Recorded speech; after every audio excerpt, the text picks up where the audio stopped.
أعزائي المشاهدين، أهلا بكم في حلقة جديدة من برنامج مش الأخبار. وكالمعتاد اللي جاي ده ملوش أي علاقة بالأخبار. انتشر خلال الأسبوع اللي فات الفيديو ده على الإنترنت، ويا ريت اليهود بتوعنا يرجعوا لنا بعد كده عشان يفسحوا مكان للفلسطينيين بقى، يرجعوا بلادهم إن شاء الله. هو الحقيقة بقى مش ده الخبر. خبر إن ده تعليق جه بجد على الفيديو ده. فاز ميسي الأسبوع الماضي بلقب أفضل لاعب في العالم من الاتحاد الدولي لكرة القدم، وقد شكر ميسي فور صعوده على المسرح الجماهير التي رشحته للجائزة ومدربه وزملائه في الفريق، كما شكر شعبان عبد الرحيم المسلفه البدلة دي. قام حساب على الفيسبوك منسوب لخديجة الشاطر بنشر تصريح يؤكد أن حالة الطقس السيئة التي تشهدها البلاد إنما هي بسبب أعياد المسيحيين، وإن في أعياد المسلمين الشمس بتكون مشرقة حتى لو العيد جه في الشتاء.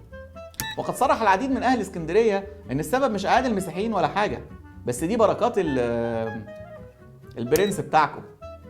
بعد أن وصفها بالساقطة التي تعري لحمها، صرحت الفنانة هيفاء وهبي إن مذيع قناة الناس محمد عبد العال بيموت في أعمالها، وإن تصريحاته كانت من دافع نفسي فيه وأقول إخيه.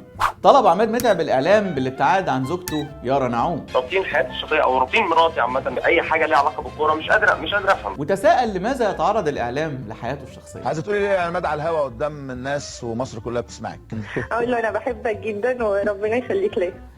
واحنا كمان بنتساءل. قام إمام مسجد بالضفة الغربية بغناء أغنية الأطلال لكوكب الشرق أم كلثوم خلال أدائه لخطبة الجمعة، وبعدين بدأ يعتذر المصلين اللي افتكروا إنه هيعتذر عشان غنى، لكن الحقيقة إنه اعتذر لهم عشان قال كلمتين غلط في الأغنية.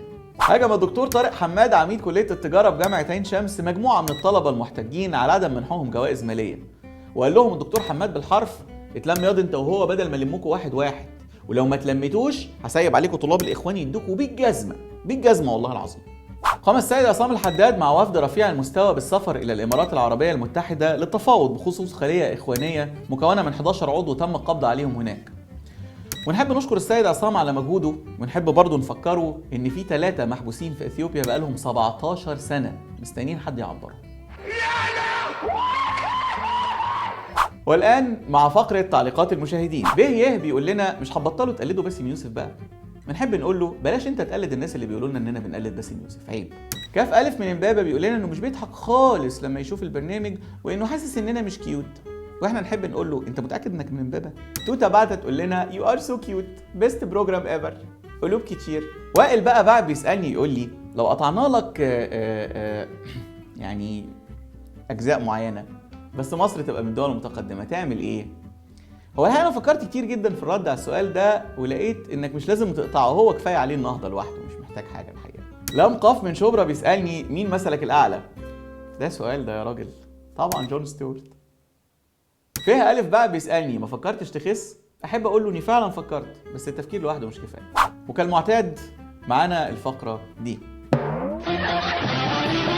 ودي كانت حلقة النهاردة من برنامج مش الأخبار. ابعتوا لنا تعليقاتكم على الهاشتاج ده وهنرد عليها، حتى ولو كانت هنرد عليها برضه.